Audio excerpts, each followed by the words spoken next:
itu faqultu astaghfiru rabbakum innahu kana ghaffara. Di lisan Nabi Nuh alaihissalam sudah diajarkan ya, sejak eranya Nabi Nuh alaihissalam bahwa orang-orang yang berbuat salah itu ya diingatkan potensinya. Ada rahmat Allah Subhanahu wa taala untuk memperbaiki kesalahannya sehingga menjadi saleh.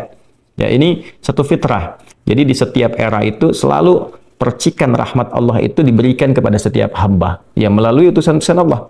Di era-eranya ada rasul ya, ada nabi, kemudian rasul nabi berhenti ya dengan hadirnya Nabi Muhammad SAW dan wafatnya beliau, selesai era kenabian, selesai era kerasulan, maka semua petunjuk-petunjuk yang telah sempurna itu diteruskan oleh sahabat beliau dari kalangan ulama. Nanti kalangan ulama ini mengajarkan kepada ulama di generasi selanjutnya, di tabi'in, tabi'ut tabi'un, sampai kemudian kepada kita. Ya, ini pakemnya sudah ada. Jadi dalam diri kita ini boleh jadi setiap manusia itu kan tidak ada yang suci ya, kecuali para nabi dan rasul yang memiliki sifat maksum, dijaga dari kesalahan. Boleh jadi saya, Anda, kita berbuat satu kesalahan, tapi rahmat Allah menjadikan kita itu mendapatkan fitrah untuk memperbaiki itu. Nah, ini yang nggak dimiliki oleh setan. Setan itu salah ya salah, kan? Salah ya salah. Jadi ketika dia berusaha untuk mendapatkan rahmat Allah pun dengan taubat itu selalu terhambat dengan kesombongannya, istakbar itu. Ya, satu kali ditawari untuk bisa mendapatkan ampunan pun, ya lalu diberikan satu syarat untuk hormat kepada jasadnya Adam pun, kan, itu tetap kemudian dia abai. Sekali lagi saya ingatkan untuk menekankan bahwa kita ini tercipta sebagai manusia, bukan setan. Ya, sepanjang kita menyadari kita manusia dan berbuat salah, maka aktifkan sinyal taubat itu. Ya, sejak di era sebelumnya, bahkan di era Nabi Adam alaihissalam turun ke muka bumi, kemudian juga berkeluarga, ya risalah-risalah tentang taubat itu selalu kemudian disampaikan. Nah, di era Nabi Nuh alaihissalam, rasul pertama. Jadi kalau Adam itu nabi yang pertama, Nuh alaihissalam rasul yang pertama. Umatnya salah. Maka dengan kasih Allah Subhanahu wa taala diturunkanlah kemudian pengingat. Ya, lewat fitrah kemanusiaan ini, lewat Nabi Nuh alaihissalam disampaikan, faqultu astaghfiru rabbakum innahu kana ghaffara. Ya, maka aku tegaskan kepada kalian, istaghfiru rabbakum, cepat istighfar, cepat balik lagi, ambil kalimat-kalimat ampunan, ambil kalimat-kalimat taubat ya dari Allah Subhanahu wa taala, menggunakan Rabb tuh yang telah menciptamu, merawatmu, menyayangimu, mengingatkan. Jadi Rabb itu ada nilai-nilai rububiyah di dalamnya. Ya, ada sifat-sifat rububiyah. Ya, bukan sekedar mencipta, tapi juga merawat, memberikan perhatian, memberikan kebutuhan. Kalau dalam bahasa bebasnya Allah seakan ingin mengatakan, hei, aku kan yang cipta engkau, ya kan? Engkau berbuat salah, aku berikan kesempatan untuk saleh. Aku kirimkan di kalimat taubat, aku berikan kesempatan untuk memperbaiki diri. Kenapa engkau nggak ambil, ya kan? Ya, indah sekali gitu. Ya, aku ciptakan engkau salah, aku berikan jalan saleh. Kenapa ketika aku berikan jembatan untuk memperbaiki diri, engkau tidak ambil? Maka lewat Nabi Nuh alaihissalam sejak di era kerasulan pertama itu diingatkan sampai nanti puncaknya di era Nabi Muhammad sallallahu alaihi wasallam. Faqultu astaghfiru rabbakum innahu kana ghaffara. Kata Nabi Nuh alaihissalam, aku tegaskan, innahu kana ghaffara. Sungguh Allah Subhanahu wa taala itu telah menetapkan pada dirinya bahwa Ia Maha mengampuni seluruh dosa-dosa. Jadi ada ghafir, ya, ada ghaffar, ada ghafur, dan nanti dilekatkan dengan rahim pada puncaknya. Ya. Misalnya di surat Ghafir, di ayat yang ketiga, Ghafiridz dzambi wa qabilit taubi, itu menggunakan kata ghafir. Lalu kalau kita jadikan superlatif, ya, dinaikkan lagi tingkatnya menjadi lebih banyak, terus mengampuni dosa, mengampuni lagi, itu dirubah kalimat dari ghafir menjadi ghaffar. Kalau tanpa batas diberikan kemudian sifat yang ketiga yaitu ghafur. Ya, kalau hamba menyimpulkan apakah memang masih diterima, maka Allah turunkan puncaknya berupa sifat rahmatnya, rahim. Qul ya ibadiyalladzina asrafu ala anfusihim la taqnatu min rahmatillah. Innallaha yaghfiru dzunuba jami'a. Quran surah ke-39 ayat 53. Balik ke sini. Ya, jadi ini gambaran yang pertama. Sejak di era kenabian turun yang Al-A'raf ayat 23 itu, Rabbana zalamna anfusana. Kan Nabi Adam alaihissalam mendapatkan kalimat itu. Lalu di era Nabi Nuh alaihissalam sebagai rasul pertama diingatkan juga dengan potensi sifat-sifat kebaikan ini yang menjadikan manusia tertuntun untuk senantiasa berbuat baik. Lalu apa sifat rahmatnya? Ya, kalau kita kembalikan ke konstruksi Al-Baqarah ayat 37, tadi kan saya katakan di awal ya, Allah menegaskan seorang yang taubat ingin merubah dirinya dari salah menjadi saleh, bukan sekedar dituntun oleh Allah, tapi juga dipercikan kasih sayang Allah kepadanya. Rahmat Allah diberikan. Ya, kembali ke Quran surah kedua ayat 37 itu, fatalaqqa Adamu min rabbih kalimatin fataba alaihi innahu huwat tawwabur rahim. Jadi bukan tawwab saja, tapi rahim juga. Bukan sekedar Allah terima taubatnya, tapi kasih sayang Allah pun diberikan kepadanya. Nah, apa di antara jenis kasih sayang yang Allah berikan kepada seorang hamba yang mau taubat? Ya, maka diteruskan ayatnya sampai 12 di sini. Imam Al-Bukhari menyantumkan di sini sampai ayat 12, yursilis samaa 'alaikum midrara wa yumdidkum bi amwalin wa banina wa yaj'al lakum jannatin wa yaj'al lakum anhara. Allahu akbar. Ya, justru di sini teman-teman sekalian, istighfar itu ya permohonan ampun kepada Allah Subhanahu wa taala, ya, permohonan rahmat Allah Subhanahu wa taala, kembali kepada Allah, mengoneksikan diri kita kepada yang maha baik. Itu diantara percikannya adalah mendapatkan lapangan kebaikan. Yursilis samaa 'alaikum bidrara. Ya, walaupun Anda mendapatkan kesulitan dalam berkehidupan, bahkan yang sifatnya luas ya secara sosial. Kalaupun tanahnya gersang, ya, kalaupun kemarau berkepanjangan, itu ternyata dengan satu daerah itu, satu desa itu, satu wilayah itu mengoneksikan diri mereka kepada Allah, beristighfar. Ini faedahnya istighfar. Dengan beristighfar kepada Allah, taubat dari maksiat, ternyata bisa mendatangkan rahmat bukan hanya untuk pribadinya, untuk satu wilayah. Ya, ini pelajaran dari Quran. Ya, Allah akan memberikan kesan begini, jangankan bagi setiap personalnya, setiap orangnya. Ya kan? Ada masalah sekampung pun, contohnya kekeringan misalnya, contohnya kemarau, lalu sekampung itu, ya, atau ada orang-orang soleh di situ yang membiasakan taubat kepada Allah, istighfar kepada Allah, mengoneksikan dirinya kepada Allah, ya kan? Itu luar biasa, percikan rahmat Allah. Ya, apa diantaranya? Yursilis sama ya 'alaikum midrara. Allah memerintahkan kepada langit itu untuk menurunkan hujan, ya, dengan curah yang memberikan maslahat. Kemudian wa yumdidkum bi amwalin wa banina. Ya, lantas kemudian melapangkan kepada engkau urusan hartamu. Ya, bahkan memberkahi engkau dengan keturunan-keturunan yang baik. Jadi Masya Allah, ya, orang tua yang rajin istighfar, suami yang rajin istighfar, itu ternyata bukan sekedar menjadikan ia mendapatkan penerimaan taubat. Dia berhenti dari perbuatan maksiat, usaha-usaha yang tidak baik, dagang yang tidak benar, itu kan perbuatan curang, ya, perbuatan menipu, perbuatan-perbuatan yang tidak elok, korupsi, jauhi potensi itu. Disogok dia hindari, diajak korupsi dia jauhi dan sebagainya. Lalu konsisten pada kebaikan dan dia isi dengan istighfar. Astaghfirullahaladzim, astaghfirullahaladzim, Rabbana zalamna anfusana wa illam taghfir lana wa tarhamna lanakunanna minal khasirin. Dia konsisten pada kebaikan itu, wa yumdidkum bi amwal. Allah akan lapangkan dia pada harta-harta yang lebih berkah. Allahu akbar. Ya. Jadi diberikan kelapangan dulu pada dirinya, kemudian diberkahi hartanya. Jadi berapapun yang dia dapatkan, Allah berikan berkah padanya, sehingga dia merasakan kebahagiaan dengan harta itu. Kan ada orang yang merasa seperti kelihatan banyak, tapi tidak menikmatinya. Ya, baik itu boros, baik itu merasa kayaknya banyak tapi nggak kepake. Ya, barang-barang habis beli ini lagi, tapi memuaskan nafsunya saja. Ya. Temannya ngajak begini, dia harus terpaksa beli, kadang-kadang ngutang, atau mungkin dia dapatkan sesuatu tapi jalan-jalan yang haram, jalan yang salah. Dia tidak menikmatinya, dan ini yang paling bahaya. Ya, ini yang paling bahaya. Lawan lapang kan sempit.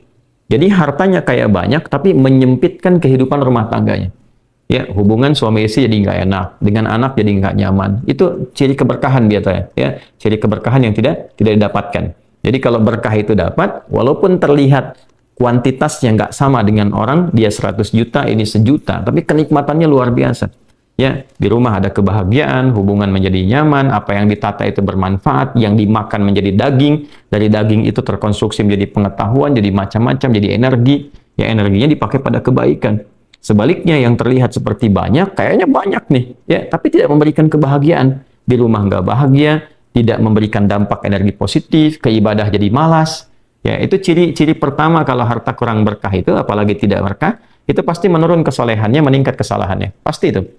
Ya, jadi mulai menurun nih, sholat mulai menurun, baca Quran mulai menurun. Nah, kesalahan mulai meningkat. Makan mulai salah, minum mulai salah. Yang tadinya minum yang baik-baik, sekarang minum yang tidak baik dan sebagainya. Nanti kalau sudah begini, pasti hubungan di rumah tangganya pun nggak akan jadi baik gitu. Ya, dan itu akan terbawa dalam kesempitan. Nah, cara untuk mengatasi itu, ini balik ke Quran surah Nuh tadi, di ayat 10 sampai dengan ayat 12. Kalau kita menyadari kemudian itu salah, lantas ingin memperbaiki diri, kembali kepada Allah, perbaiki diri kita, ya, lalu mengingat Allah, menyesali apa yang telah dilakukan, berjanji untuk berbuat baik, itu tidak tanggung apa yang Allah jawab. Ya, Kalaupun ada satu kelapangan yang tidak berkah tadi, diganti oleh Allah, dihilangkan yang kurang baiknya, dilapangkan dengan yang baik-baiknya. Lalu setelah itu dijaga keluarganya. Jadi memberikan kesan bahwa ada hubungan yang korelasi secara langsung antara harta dengan keluarga, dengan anak keturunan. Jadi hati-hati, saya ingatkan kepada para ayah, pada saya pribadi dan kita semua, jangan sampai membawa yang haram ke rumah. Sekali lagi, jangan sampai membawa yang haram ke rumah. Jadi kalau istri sudah memasak itu di dapur, menjadi makanan, dikonsumsi oleh anak-anak jadi daging, ya, dikonsumsi jadi daging nih, itu jadi karakter. Ya, itu sudah fitrah, sudah umum begitu. Jadi kalau dia baik, akan membentuk kebaikan. Kalau nggak baik, akan merubah ya, pada keburukan. Kontrolnya susah di situ. Ya, sangat sulit sekali. Nah, caranya tadi kembali kepada Allah, tinggalkan yang kurang baik tadi, nanti Allah rubah. Ya, cara dia mendapatkan harta itu, walaupun awalnya terlihat nggak nyaman, karena kan merubah diri, mengeluarkan yang kotor dulu. Ya, ya kalau terlalu banyak kotoran, mandi kan ya agak cukup pekat tuh mandinya, bersihkan lagi, terasa nggak seperti biasa. Tapi setelah dibersihkan semua jadi enak kan? Nah itulah agama begitu, dibersihkan yang kotor itu kayaknya awalnya nggak enak, tapi kemudian hati jadi lapang. Yang diberikan kelapangan hati dulu. Ya begitu hatinya lapang, baru nanti Allah buka jalan. Ya setelah hatinya lapang, bagus, dan dinilai baik ini punya kemampuan untuk bertindak dan mengelola apa yang didapatkan, dilapangkanlah rezekinya karena dia sudah dinilai pandai untuk mengelolanya. Setelah itu diperbaiki keturunannya. Ya. Wa banina wa yaj'al lakum jannatin wa yaj'al lakum anhara. Bahkan setelah itu dibikin kaya lebih dari sebelumnya. Ya asetnya ditambah lagi, diberikan kenikmatan hidup, ya sampai dijaga hingga kembali kepada Allah Subhanahu wa taala. Itu faidah istighfar. Jadi kalau kita biasakan bertekad, berniat memperbaiki diri dari yang salah menjadi baik, itu Allah sudah berikan motivasi. Aku bukan hanya terima taubatmu, tapi aku rubah keadaan hidupmu lebih istimewa, lebih mahal nilainya dibandingkan dengan keadaan sebelumnya yang terlihat seperti fata morgana. Kemudian dikuatkan dengan Quran surah ketiga Ali Imran ayat 135 ya. Di sini disampaikan Allah Subhanahu wa taala berfirman, a'udzubillahi minasyaitonir rajim. Bismillahirrahmanirrahim. Walladzina idza fa'alu fahishatan aw zalamu anfusahum ini dzakarullaha fastaghfaru lidzunubihim. Wa may yaghfiru dzunuba illa Allah wa lam yusirru ala ma fa'alu wa hum ya'lamun. Di highlight di sini di firman Allah Subhanahu wa taala, dzakarullaha fastaghfaru lidzunubihim. Ya, yaitu orang-orang yang mendapatkan rahmat Allah Subhanahu wa taala itu. Jadi ini korelasinya dengan ayat 133. Jadi ayat 133 itu Allah Subhanahu wa taala berjanji bagi orang-orang yang menyegerakan istighfar. Jadi ingat dosa hari ini nih. Sekarang misalnya malam nih, kita ingat ada dosa yang dikerjakan. Lantas ketika ingat itu istighfar. Istighfar, minta ampun sama Allah, gitu kan? Itu menyegerakan sesuatu tanpa jeda disebut dengan sara'a. Ya, sara'a. Jadi ada sa'a, ada sara'a. Kalau sa'a itu menyegerakan sesuatu dengan persiapan. Ya, makanya besok nih ada Jumatan menggunakan sa'a. Fas'au bukan wasari'u. Ya, ya ayyuhalladzina amanu idza nudiya lis-salati min yaumil jumu'ati fas'au, bukan fasari'u. Fas'au itu Quran surah Al-Jumu'ah. Ya, Al-Jumu'ah di ayat yang keberapa? Ayat 9, kan? Allah menyampaikan fas'au ila dzikrillah. Bersegera, tapi siap-siap dulu. Mandi dulu, pakai wangian dulu dan seterusnya. Tapi kalau dia bersegera cepat, nyaris tanpa jeda, itu menggunakan sarah. Sehingga guru-guru mengatakan bisurah, cepat, nggak usah banyak jedanya, ya kan? Nah, di Ali Imran ayat 133 Allah berfirman, wasari'u ila maghfiratin min rabbikum. Kalau engkau merasa ada salah, bergegas, jangan tunda-tunda. Ya ingat malam ini, jangan tunda besok. Gimana kalau kemudian tengah malam meninggal? Ya, segera istighfari. Nah, orang yang menyegerakan istighfar saat ingat kesalahan, apa yang didapatkan? Wa jannatin arduhas samawati wal ardu uiddat lil muttaqin. Maka orang ini akan diberi harapan oleh Allah, ya diperkenankan untuk memohon, bahkan ketika pulang disiapkan surga untuknya seluas langit dan bumi. Dan itu bagian dari sifat takwa. Jadi takwa itu bukan sekedar amar ma'ruf. Saat Anda ingat sholat, Anda ingat puasa, ingat baca Quran. Tapi takwa juga ada bagiannya nahi mungkar. Saat Anda ingat salah, lalu Anda taubat. Ya, saat Anda ingat salah, Anda pengen jadi soleh. Saat Anda ingat maksiat, Anda ingin taubat. Itu bagian dari takwa. Nah, bagaimana kemudian cara mengimplementasikan itu semua? Nah, ini poinnya. Ya, walladzina idza fa'alu fahishatan aw zalamu anfusahum dzakarullaha fastaghfaru lidzunubihim. Itu orang-orang. Ini menggunakan, sering diterjemahkan dengan orang-orang yang, gitu kan? Walladzina, alladzina disebutkan 1080 kali dalam Al-Qur'an setidaknya. Ya mencakup semua tanpa batas, laki-laki, perempuan, besar, kecil, tua, muda, punya jabatan, tak punya jabatan, semua tanpa kecuali. Artinya semua orang dengan keadaannya, berpotensi berbuat salah. Ya, kecuali tadi Nabi dan Rasul yang punya sifat maksum. Ya, Allah jaga dari kesalahan. Kita yang bukan Nabi, bukan Rasul, itu berpotensi salah. Apapun profesinya, apapun jabatannya, apapun tugasnya, berpotensi salah. Ya, pun demikian termasuk saya. Pasti salah, pasti. Nggak ada yang nggak salah. Jadi kalau ada yang mencari kesalahan, misalnya saya pribadi, pasti menemukan. Pasti. Dan percuma mencari kesalahan manusia. Karena pasti ditemukan. Ya, dan ini catat yang paling penting. Hindari mencari-cari kesalahan itu karena kita tidak tahu bahwa mungkin ketika seorang divonis salah itu dia sudah mengistighfari, sudah mentaubatinya. Ini poin besarnya. Hati-hati gitu ya, hati-hati. Karena itu Nabi selalu menganjurkan mencari kebaikan orang, menyebutkan, meneladaninya, alih-alih mencari kesalahan seseorang. Ya kenapa? Karena pasti ditemukan. Tapi yang tidak pasti itu, kita nggak bisa memastikan orang itu sudah taubat atau belum. Yang paling bahaya adalah mencela orang, mencari kesalahan orang, mencaci orang yang sudah dia taubat dan taubatnya diterima orang, diterima Allah Subhanahu wa taala. Hati-hati ya, mencari kesalahan orang, mencela orang, ya kan? Yang dia sudah mentaubati kesalahannya dan taubatnya diterima oleh Allah Subhanahu wa taala. Allahu akbar. Itu azim, itu hati-hati ya. Ya, sesuatu yang besar sekali dosanya di sisi Allah Subhanahu wa taala. Nah, ini kembali ke sini ketika seseorang dia sadar berbuat salah, dia salah. Alladzina, semua orang potensi salah. Ya, idza fa'alu fahisyah, ketika dia berbuat fahisyah. Ya, fahisyah itu pernah saya sampaikan ya, turunannya nanti fahsya namanya. Jadi sifat kesalahan yang muncul dari syahwat. Ya, mohon maaf, zina, pornografi, porno aksi, kata-kata jorok, kata-kata kotor dengan semua bentuknya. Baik itu di media sosial, digital ataupun juga di praktikal yang nampak secara fisik misalnya, itu jelas salah. Jelas dosa. Ya, al-zalamu anfusahum, atau bentuk mungkar, menempatkan suatu bukan pada tempatnya.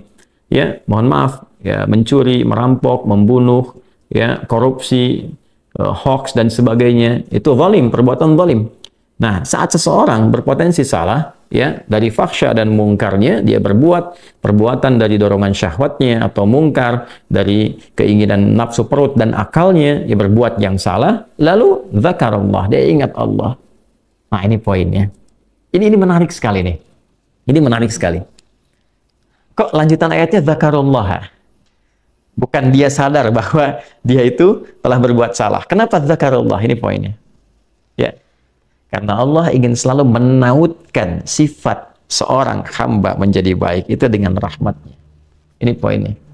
Jadi kalau bukan rahmat Allah Subhanahu wa taala, mustahil kita bisa mengarah pada kebaikan. Allahu akbar. Ya, lillah karena Allah. Lillah karena Allah. Ya, jadi orang-orang yang bertaubat dengan merasakan rahmat Allah itu beda. Dengan sekedar dia pengen memperbaiki, lain rasanya, lain. Ya, jadi kalimat zakarullah itu mahal sekali. Jadi ingin memberikan dampak kesadaran kepada kita bahwa Allah tuh nggak ninggalkan kamu. Ya, Allah tahu kamu salah, tapi sepanjang nyawa kamu belum sampai ke kerongkongan, kamu diberi potensi untuk taubat. Ayo taubat. Kan sering saya ungkapkan, Firaun saja, se-Firaun-Firaunnya dikirimkan 2 nabi, Musa dan Harun. Ya, sebagai keadilan Allah, kasih Allah dan adilnya untuk memberikan hidayah. Ya, sampai titik puncak kan nyawanya di kerongkongan. Cuman sayang kan dia sendiri yang memilih untuk tidak mengambil hidayah itu. Sampai nyawanya di kerongkongan. Sampai tenggelam itu. Nah, itu sudah disampaikan informasinya, kisahnya, jejak sejarahnya sampai sekarang diabadikan supaya seluruh anak cucu Adam itu sadar jangan berbuat yang seperti itu. Ya, sekali lagi hanya setan yang tidak kenal taubat. Zakarullah, dia ingat Allah. Nah, sekarang tinggal kita mempelajari.